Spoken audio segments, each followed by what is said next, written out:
Hey guys, I just wanted to do a quick video uh, to remind you guys about determinants. Um, so here's an upper triangular matrix U, meaning that you have like A11, A22, that's the diagonal, down to ANN, and below the diagonal is all zeros, and above the diagonal are just anything. And then we're going to prove that the determinant of U is just the product of the diagonals. Okay. We're going to do it by induction on N, so we're going to prove it for 1 by 1 matrices. Okay, first, so that means we have to prove that the determinant of a 1 by 1 matrix is just the product of the diagonals. Well, that's just like there's only one entry, so it's the diagonal, so its product is just itself, and so we're fine, right? The determinant is A11 and the product of the diagonals is A11, so the base case is true. And now let's assume that if I have any n minus 1 by n minus 1 matrix that's upper triangular, its determinant is the product of the diagonals. And now let's try and find the determinant of an n by n matrix. It's upper triangular. Here's our n by n matrix. We're doing like the induction step now, right? Here's our n by n matrix. So we expand down the first column. That means we do A11 times this determinant plus 0 times like some determinant that you get by deleting the first row and first column and second row. But it's multiplied by 0, so we don't even have to write any of the further terms down. They're all 0.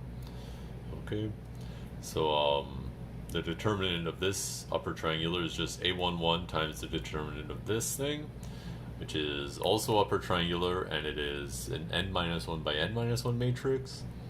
So our induction hypothesis says its determinant should just be A22, A33, all the way up to A and n.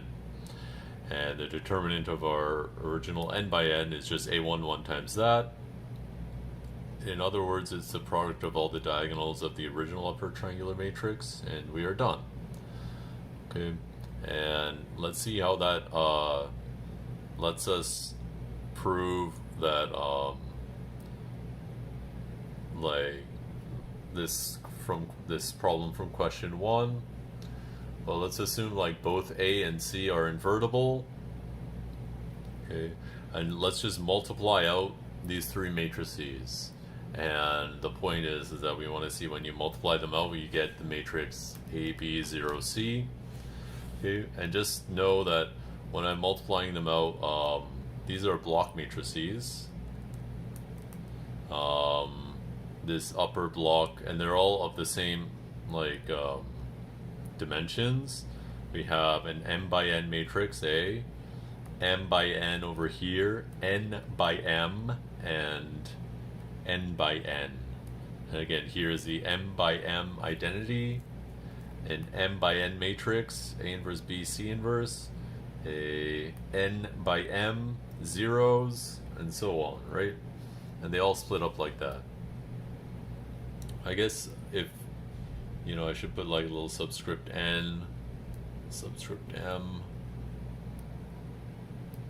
like that, in case that helps. Okay, so let's multiply them out. So the first step is just like we just pretend that you're multiplying 2 by 2 matrix times a 2 by 2 matrix. Just checking that whenever you checking that all the dimensions of everything match up. So when we do this column times this row, we have an m by m times an m by m plus an m by n times an n by m, so zeros. That turns out to be an m by m plus an m by m, so we're fine. So anyways, this row times this column gives you A times the identity, which is A. This row times this column gives you A times A inverse BC inverse plus 0 times I. So it just gives you BC inverse. And then we do this row times this row is 0. This row, or sorry, this row times this column is 0. And this row times this column is just the identity matrix. And then we do the same procedure. We multiply this times this. And again, we get, this times this is A. This times this is 0. This times this is B. BC inverse times C, which is B. And then this times this is C. Okay.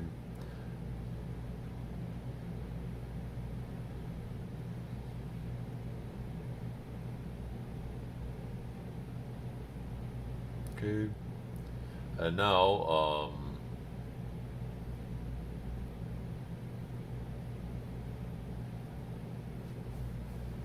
yeah, okay. So, I mean, you don't really have to do it that way in particular. I'm just trying to